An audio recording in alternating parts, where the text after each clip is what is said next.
நன்மை தரும் நவகிரக ஸ்தல யாத்திரை ராகு. நவகிரக ஸ்தல யாத்திரை நிகழ்ச்சியை பார்த்துவிட்டு எங்களை தொடர்பு கொண்டு பாராட்டிய நேயர்கள் அனைவருக்கும் எங்கள் மனமார்ந்த நன்றிகள். நவகிரக ஸ்தல யாத்திரையில் இன்று ராகு ஸ்தலத்தை பற்றியும் ராகுக்குரிய பரிகாரங்களையும் காண இருக்கின்றோம். சனி பகவானை பார்த்து எப்படி மக்கள் ஒரு அச்சம் கொள்கிறார்களோ அதே போல திருமண பொருத்தம் என்று வந்தாலே போதும் உடனே உங்க பொண்ணு ஜாதகம் சுத்த ஜாதகமா, ஏன்னா எங்க பையன் ஜாதகத்துல ராகு இருக்குது, அதனால ராகு தோஷம் இருக்கிற பொண்ணுதான் பையனுக்கு செட் ஆகும்னு எங்க ஜோசியர் சொல்றாரு. இப்படி திருமண பேச்சுவார்த்தை வீட்டில் வந்தாலே உடனே ஜாதகத்தில் ராகு இருக்கா இல்லையா என்ற கேள்விதான் அதிகமாக மக்களிடம் பேசப்படும் பொருளாக தற்பொழுது உள்ளது. இந்த ராகு கேது என்பது 2 பாம்புகளாகும்.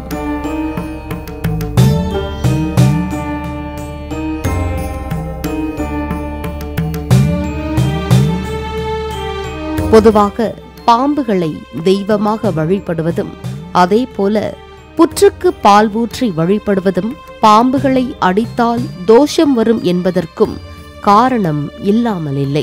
அதனால் இன்றைய நிகழ்ச்சியில் ராகு கேது யார், ராகு கேது எப்படி நவகிரகங்களாயினர், பாம்பை அடித்தால் கொன்றால் ராகு கேது தோஷம் வருமா, நாகங்களின் வரலாறு என்ன, ஏன் எல்லா கடவுளும் பாம்புடன் இருக்கின்றனர், நாகங்களுக்கும் மனிதர்களுக்கும் என்ன தொடர்பு, ராகு தோஷத்திற்கு என்ன பரிகாரம் போன்ற பல அரிய தகவல்களை எல்லாம் தற்போது காண இருக்கின்றோம். முக்கியமாக பாம்புகளை பற்றி அனைத்து ரகசியங்களையும் இதுவரை பலரும் தெரியாத விஷயங்களையும் காண உள்ளோம். வாருங்கள் நிகழ்ச்சிக்கு செல்வோம்.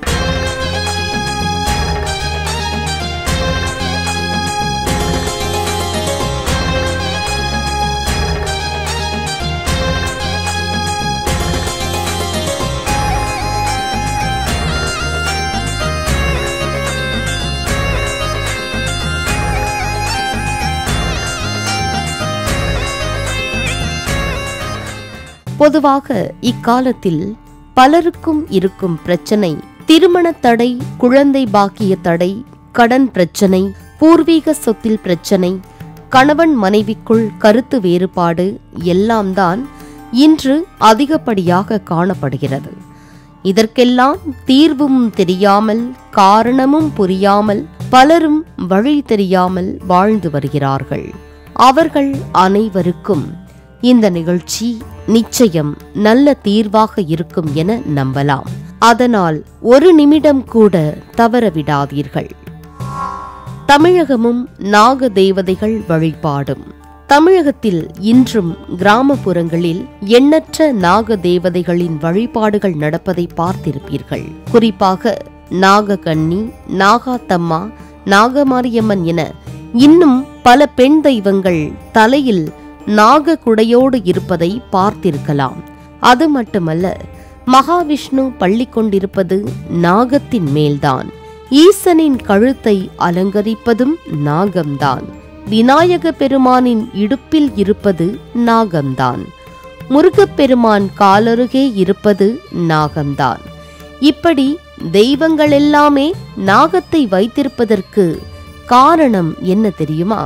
அதன் வரலாற்றை இனி காணலாம்.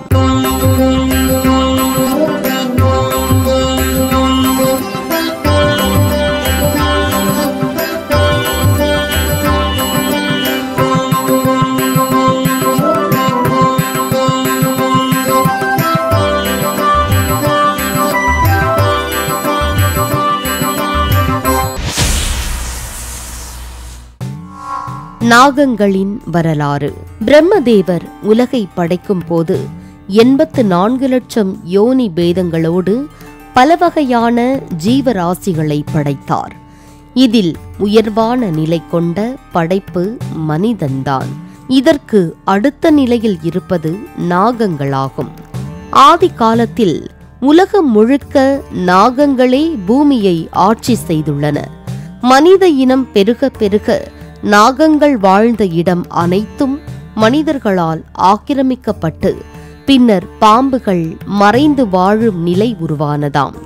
பாம்பை பார்த்தாலே படையே நடுங்கும் என்பார்கள். அதனால்தான் மனிதர்கள் பாம்புகளை கண்டாலே கொல்லும் வழக்கமும் வந்துள்ளது. இந்த நாகங்களுக்கெல்லாம் ஒரு பரம்பரை உண்டு என்கிறது நம் புராணங்கள். அது என்ன என இனி காணலாம். நாக பரம்பரை. நாகங்களின் வரலாற்றின்படி காசிபர் முனிவர், கத்ரு தம்பதிகள் மூலமே முதலில் நாக பரம்பரை உருவாகியது என்கிறது புராணம். அதன்படி இந்த தம்பதி மூலம் கிட்டத்தட்ட 1000க்கும் மேல் பாம்புகள் பிறந்தன. அதில் அனைவருக்கும் தெரிந்த மிக முக்கியமான நாகங்களை இனி காணலாம். வைகுண்டத்தில் திருமாலின் மஞ்சமாயிருப்பவர் ஆதிசேஷன். சிவபெருமானின் கழுத்தில் இருப்பது வாசுகி பாம்பாகும். இதே வாசுகியின் உதவியைக் கொண்டே தேவரும் அசுரரும் அமிர்தத்திற்காக பார்க்கடலை கடைந்தனர். அது மட்டுமல்ல, எந்த பாம்பு கடித்தாலும் விஷம் பாதிக்காமல் இருக்க பழங்குடியினர் ஒரு பாம்பை இப்பொழுதும் வழிபடுகின்றனர். அந்த பாம்பின் பெயர் மானசா ஆகும். அதேபோல பருவகால மாற்றத்தை கட்டுப்படுத்துவது கார்கோடகன் பாம்பாகும். கோகுலத்தில் கிருஷ்ண பரமாத்மா காளிங்க நர்த்தனமாடிய பாம்பின் பெயர் காளியன் ஆகும். மேலும் அர்ஜுனரை ஒரு பாம்பு விரும்பி மணந்தது. அந்த பாம்பின் பெயர் உலுப்பி என்ற நாகக்கன்னியாகும். நமக்கு கோத்திரம் இருப்பது போல இந்த பாம்புகளுக்கும் பரம்பரை இருப்பதால்தான் பாம்புகளை அடித்தால் தோஷம் நிச்சயம் வரும் என்ற நம்பிக்கை தொன்று தொட்டு இருந்து வருகிறது. பாம்புகளும் முன்னோர்கள் தோஷமும். ஜாதகத்தில் ராகு கேது தோஷம் இருந்தால் உடனே பாம்பை முன்ஜென்மத்தில் அடித்ததால் அல்லது கொன்றதால் இந்த தோஷம் வந்துள்ளது. எனவே அரச மரமும் வேப்ப மரமும் இணைந்திருக்கும் கோயிலுக்கு சென்று நாக பிரதிஷ்டை செய்து வழிபட்டால் ராகு கேது தோஷம் நீங்கும் என்பார்கள். இதை இன்றைய விஞ்ஞானம் கேலி பேசலாம். ஆனால் இதன் பின் மிகப்பெரிய வரலாறே இருக்கிறது. அந்த வரலாற்றை இனி காணலாம். பழிவாங்கிய தட்சகன். முன்னொரு சமயம் பஞ்ச பாண்டவர்கள் கௌரவர்களிடமிருந்து ஒரு பகுதியை பாகம் பிரித்து அதில் புது நாட்டை உருவாக்க வருவார்கள். ஆனால் அந்த இடமோ நாகங்களின் தலைவன் தட்சகன் வாழும் பூமியாகும். அவன் மாயாசூரனின் துணை கொண்டு தன் வம்சத்தோடு அந்த இடத்தில் பல காலம் வசித்து வந்தான். ஆனால் அங்கிருக்கும் நாகங்களை தனது அக்னி அஸ்திரத்தைக் கொண்டு அர்ஜுனர் விரட்டி அடித்துவிட்டு அந்த இடத்தில் பாண்டவர்கள் இந்திரபிரஸ்தம் என்ற புது நாட்டை உருவாக்குவார்கள். தன் வம்சத்தை, தான் வாழ்ந்த பூமியை இப்படி அர்ஜுனர் அபகரித்து விரட்டியதால் தட்சகன் அர்ஜுனரை பழிவாங்க காத்திருந்தார். அந்த நேரத்தில் மகாபாரத போர் வந்தது.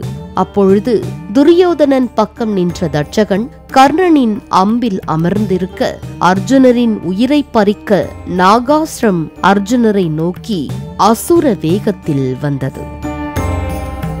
ஒரு நொடியில் சுதாரித்த கிருஷ்ண பரமாத்மா சாதுரியமாக தன் கால் பெருவிரலால் தேரை அழுத்த தேர் பூமியில் பதிந்தது.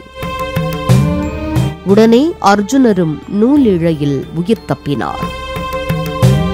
இப்படி அர்ஜுனரை தொடர்ந்து பல முறை பழிவாங்க முயற்சி செய்தார் தட்சகன்.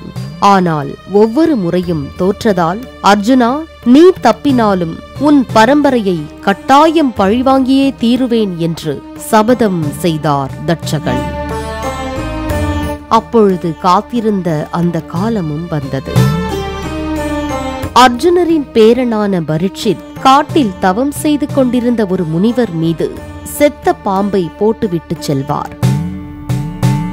இதனால் கடும் கோபம் கொண்ட முனிவரின் மகன், இதை யார் செய்திருந்தாலும் அவன் 7 நாளில் சாகுக என்ற சாபத்தை அளிப்பார். இதை அறிந்த தட்சகன் இதுதான் சமயம் என்று 7வது நாளில் பரீட்சித்தை கடித்து அர்ஜுனருடன் இருந்த தீரா பகையை அர்ஜுனரின் பேரனை கொன்று பழி தீர்த்து கொண்டார். பாம்புகளை அடிக்கக்கூடாது என்பதும் ஜாதகத்தில் முன்னோர்கள் செய்த பாவம் அடுத்த தலைமுறையை பாதிக்கும் என்று சொல்வதற்கும் காரணம் இதுதான். மேலும் பாம்புகளை அடித்தாலோ அதை கொன்றாலோ துன்புறுத்தினாலோ அல்லது அவை இணைந்திருக்கும் போது பிரித்தாலோ அது தீவிர நாகதோஷமாம். நாகதோஷம் இருந்தால் திருமண தடை, குழந்தை பாக்கிய தடை மற்றும் கணவன் மனைவி பிரிவு வருவதற்கும் இதுதான் காரணமாம். ஆனால் அதே ராகு நல்ல ஸ்தானங்களில் இருந்தால் படு ஏழையையும் திடீர் கோடீஸ்வரராக அவர் தசையில் ஆக்கிடுவாராம். ஆனால் ஜாதகத்தில் ராகு பாதிக்கப்பட்டவர்கள் கட்டாயம் செவ்வாய், வெள்ளி மற்றும் ஞாயிற்றுக்கிழமைகளில் வரும் ராகு காலத்தில் ராகு வழிபட்ட ஸ்தலங்களுக்கு சென்று வழிபட வேண்டும் என்கிறார்கள். இனி ஒருவர் வாழ்வில் ஏற்றத்தையும் திடீர் மாற்றத்தையும் தரும் ராகு, கேது எப்படி தோன்றினார்கள் என்ற வரலாற்றை காணலாம்.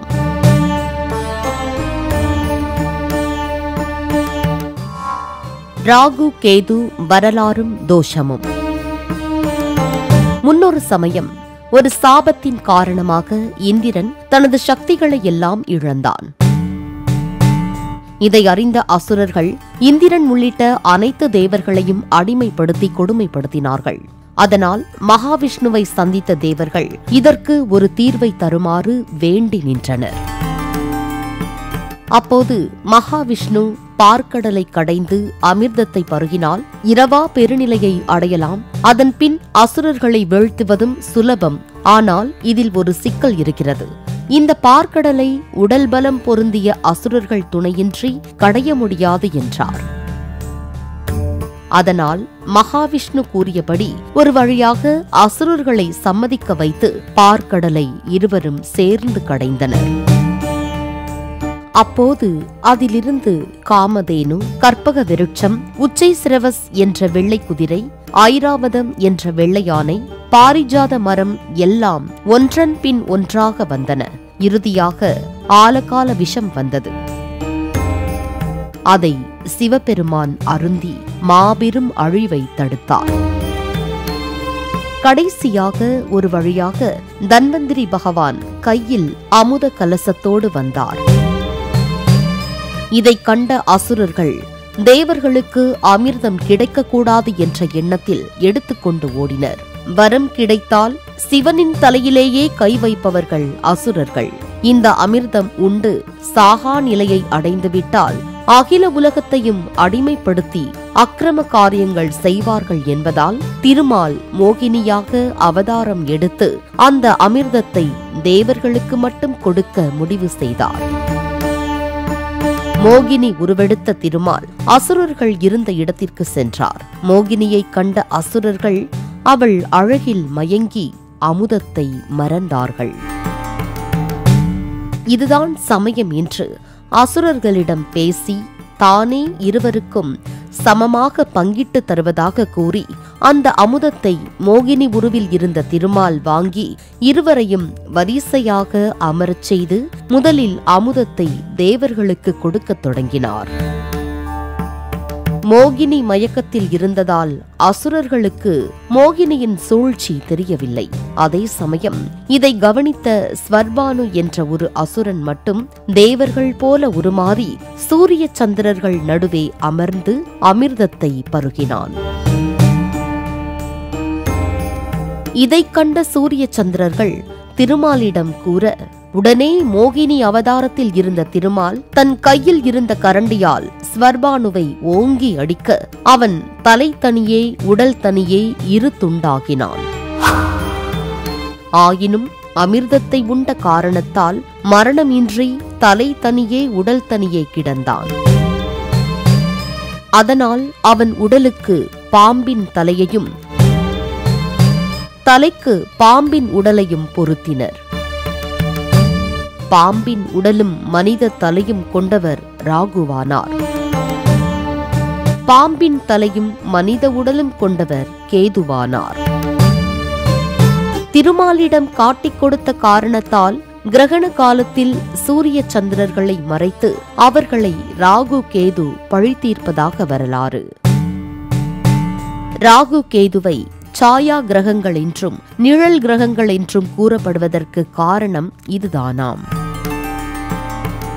மேலும் ராகுவும் கேதுவும் வெட்டப்பட்ட போது ஒரு துண்டானது திருநாகேஸ்வரத்திலும் மற்றொரு துண்டானது கீழ்பெரும் பள்ளத்திலும் விழுந்ததாக ஐதீகம். நேயர்களே, இனி ராகு சம்பந்தமான அனைத்து தோஷங்களையும் தீர்க்கும் கும்பகோணம் திருநாகேஸ்வரம் செல்வோம்.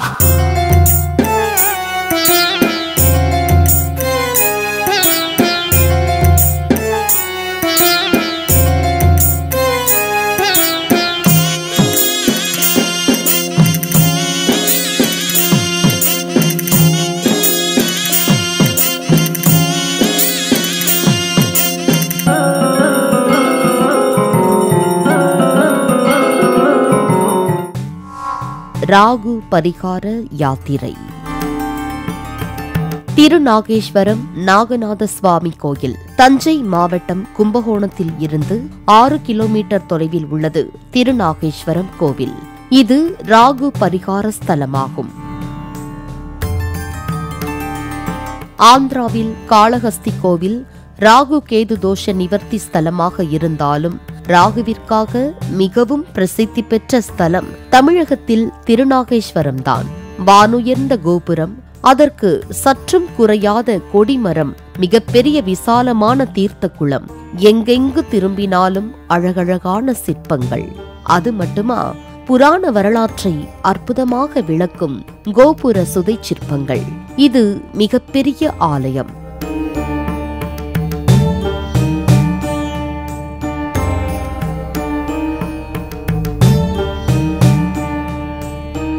கோயில் உள்ளே திரும்பிய இடமெல்லாம் தனி சன்னதிகள். மொத்தத்தில் ஆலயம் பார்ப்பதற்கு அத்தனை அற்புதமாக உள்ளது. பிரகாரம் ஒவ்வொன்றும் மிகவும் விசாலமாக வீதி போல அகலமாக இருக்கிறது. வலம் வரும்போது மன அமைதியை தருகிறது. இது மிகவும் பழமையான ஆலயம் என்பதால் தூண்கள் ஒவ்வொன்றும் அத்தனை அழகாக இருக்கிறது. ஆலயம் பார்ப்பதற்கு பிரம்மாண்டமாக உள்ளது. கோயில் உள்ளே செல்லும் போது நமக்கே அங்கிருக்கும் பெரிய பெரிய சிலைகளை பார்க்கும் போது பிரமிக்க வைக்கிறது. மேலும் ஆலயம் உள்ளே எண்ணற்ற தனி சந்நிதிகளை காண முடிகிறது. ஆதி விநாயகர் தொடங்கி முருகப்பெருமான், 63 கணநாதர் ரகசியம், நவகிரகங்கள், சப்த மாதர்கள், 4 நடராஜர், அகத்திய சித்தர், தட்சிணாமூர்த்தி, குபேரலிங்கம், அர்த்தநாரீஸ்வரர், மகாலட்சுமி, சரஸ்வதி, கஜலட்சுமி, சேக்கிழார், சூரியன், அதிகார நந்தி, பிச்சாடனார், சிவசக்தி, நாராயணி மற்றும் எண்ணற்ற சிவலிங்கங்கள். இப்படி சொல்லிக்கொண்டே போகலாம்.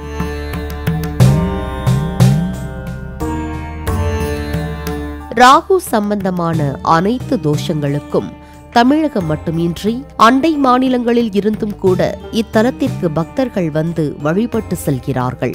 ராகுவின் பாவம் போக்கிய சிவபெருமான் இவர் என்பதால் இத்தலம் வந்து இங்கிருக்கும் சிவபெருமானை வழிபட்டால் நிச்சயம் ராகு தோஷம் தீர்வதாகவும், உடனே திருமணம் நடப்பதாகவும், குழந்தை பாக்கியம் கிடைப்பதாகவும் பக்தர்கள் கூறுகிறார்கள்.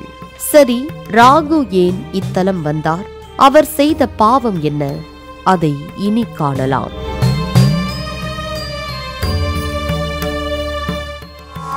ஸ்தல வரலாறு. புராணங்களின்படி முனிவர் ஒருவரின் மகனை பாம்பாக இருந்த ராகு பகவான் தீண்டியதால் அந்த முனிவரின் சாபத்தின்படி ராகு தன் சக்திகள் அனைத்தையும் இழந்தாராம். அதனால் மீண்டும் தன் சக்தியை பெற இத்தலத்தில் தவம் இருந்து சிவபெருமானின் கருணையால் மீண்டும் இழந்த சக்தியை பெற்றார் என்கிறது புராணம். நாகத்தின் வடிவில் இருந்த ராகுவிற்கு அருள் புரிந்ததால் இங்குள்ள சிவபெருமான் நாகநாதர் என அழைக்கப்படுகிறார். நிறம் மாறும் ராகு. இந்த ஸ்தலத்தில் ராகு தனது 2 மனைவியருடன் சுபராகுவாக அருள் பாலிக்கிறார். மேலும் ராகு பகவான் பிற கோயில்களில் மனித தலையும் நாகப்பாம்பின் உடலும் கொண்டிருப்பார். ஆனால் இக்கோயிலில் மட்டுமே ராகு பகவான் முழு மனிதனின் வடிவில் காட்சியளிக்கிறார். இது எங்கும் இல்லாத ஒரு அற்புத திருக்கோலமாகும். பொதுவாக சில விஷயங்களை விஞ்ஞானத்தால் கூட அறிய முடியாது.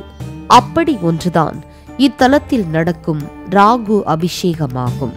எத்தலத்திலும் இல்லாத வகையில் இங்கு ராகுவுக்கு அபிஷேகம் செய்யும் போது ராகு பகவான் நீல நிறத்திற்கு மாறுகிறார். இது ஒரு அதிசயமாக கூறப்படுகிறது. தோஷம் தீர வருவோர் இங்கு நடைபெறும் இந்த அபிஷேக பூஜையில் கலந்து கொள்கிறார்கள். ராகு பகவானே சரணம் சரணம், நாகதோஷம் நீக்கிடவே வரணும் வரணும், அரவெனும் ராகு ஐயனை போற்றி, கரவாதருள்வாய் கஷ்டங்கள் நீக்கி. 21 தலைமுறை தோஷம் தீர்க்கும் நாக பிரதிஷ்டை வழிபாடு.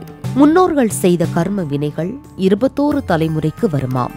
அதீத பாவம் உள்ளவர்களுக்கு குலதெய்வமே தெரியாதாம். மேலும் திருமணம் நிச்சயமாகும், ஆனால் நின்றுவிடுமாம். அதையும் மீறி திருமணம் செய்தால் திருமணம் நடந்தாலும் விவாகரத்தாகும் என்கிறார்கள். அது மட்டுமின்றி முன்னோர்கள் சொத்தால் பங்காளிகளுக்குள் கோர்ட் கேஸ் பிரச்சனை ஏற்பட்டு அதனால் பகை உருவாகி ஒருவருக்கொருவர் சாபங்கள் கொடுக்கப்பட்டு அதனால் திடீர் துர்மரணங்களும் அல்லது அந்த சொத்தில் குடியிருப்பவர்கள் விருத்தி இல்லாமலும் நிம்மதி இல்லாமலும் வாழும் நிலைகள் உருவாகுமாம். இது எல்லாமே ஜாதகத்தில் தோஷமாக சுட்டி காட்டுமாம். இப்படி ஜாதகத்தில் கடுமையான தோஷம் இருந்தால் ராகு கேது பிடிக்குள் சூரியன் சந்திரன் அல்லது செவ்வாய் சுக்கிரன் இணைந்து 6, 8, 12ஆம் அதிபதிகள் தொடர்பும் இருக்குமாம். அப்படிப்பட்டவர்கள் இத்தலம் வந்து நாக பிரதிஷ்டை செய்து வழிபட்டால் நிச்சயம் தோஷம் தீருமாம். பலரும் இங்கு வந்து நாக பிரதிஷ்டை செய்து வழிபட்டு தோஷம் நீங்கியதாக சொல்கிறார்கள். ஆலயம் உள்ளே ஏராளமான நாகர் சிலைகளை காண முடிகிறது. பரிகாரம் செய்வோர் கவனத்திற்கு. மிக மிக முக்கியமாக பரிகாரத்திற்கு செல்லும் போது தோஷம் உள்ளவர்கள் மட்டுமே கோயிலுக்கு செல்ல வேண்டுமாம். பெற்ற தாய் தந்தை தவிர வேறு யாரும் கூட செல்லக்கூடாது. தோஷம் தீர வருவோர் கட்டாயம் தீபம் ஏற்ற வேண்டுமாம். நாங்கள் சென்றபோது கோயிலுள்ளே ஏராளமானோர் விளக்கேற்றி வழிபடுவதை பார்க்க முடிந்தது.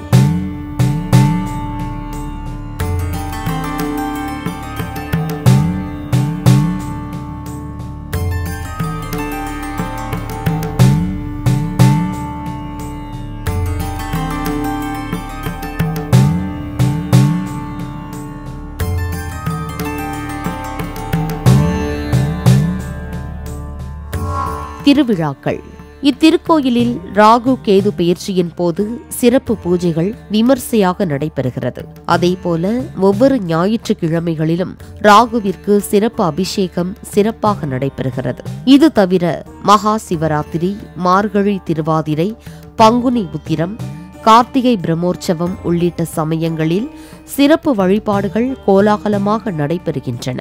திருவிழாவின் போது நடைபெறும் தேரோட்டத்தில் ஆயிரக்கணக்கான பக்தர்கள் கலந்து கொண்டு சிவபெருமானை வழிபட்டு செல்கிறார்கள். திருவிழா சமயத்தில் தீர்த்தவாரி சிறப்பாக நடைபெறுகிறது. அந்த நேரத்தில் உற்சவரை வழிபட்டு இங்குள்ள சூரிய தீர்த்த குளத்தில் குளித்தால் தீராத சரும நோய்கள் அனைத்தும் தீரும் என்பது நம்பிக்கை. பின்குறிப்பு: நவகிரக ஆலயங்களுக்கு பரிகாரம் செய்ய வருவோர் மற்ற கோயிலுக்கு செல்லாமல் பரிகாரம் செய்த பின் நேரே வீட்டுக்குத்தான் செல்ல வேண்டும் என்று கூறப்படுகிறது.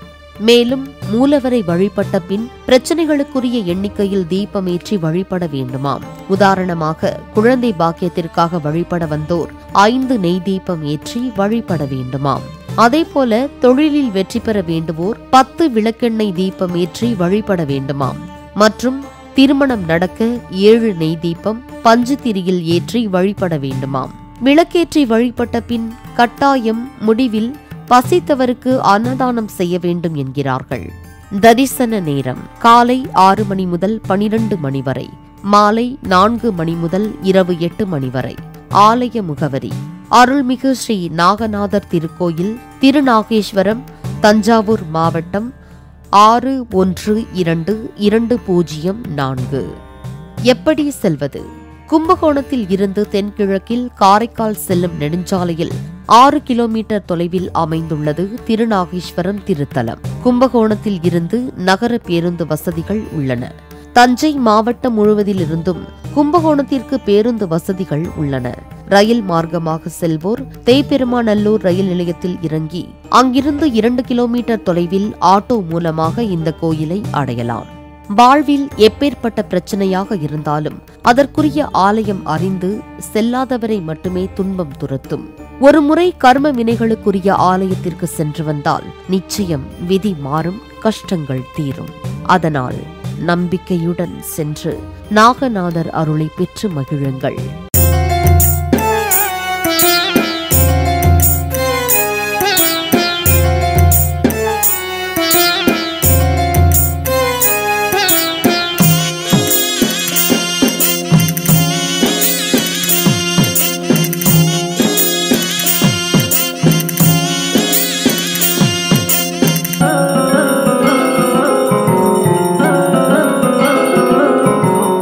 நேயர்களே, இந்த நிகழ்ச்சியை பற்றிய உங்கள் மேலான கருத்துக்களை 8939936611 என்ற எண்ணுக்கு வாட்ஸ்அப் மூலமாகவோ அல்லது வாய்ஸ் மெசேஜ் மூலமாகவோ இப்பொழுதே தொடர்பு கொண்டு தெரியப்படுத்தலாம். நன்மை தரும் நவகிரக ஸ்தல யாத்திரை ராகு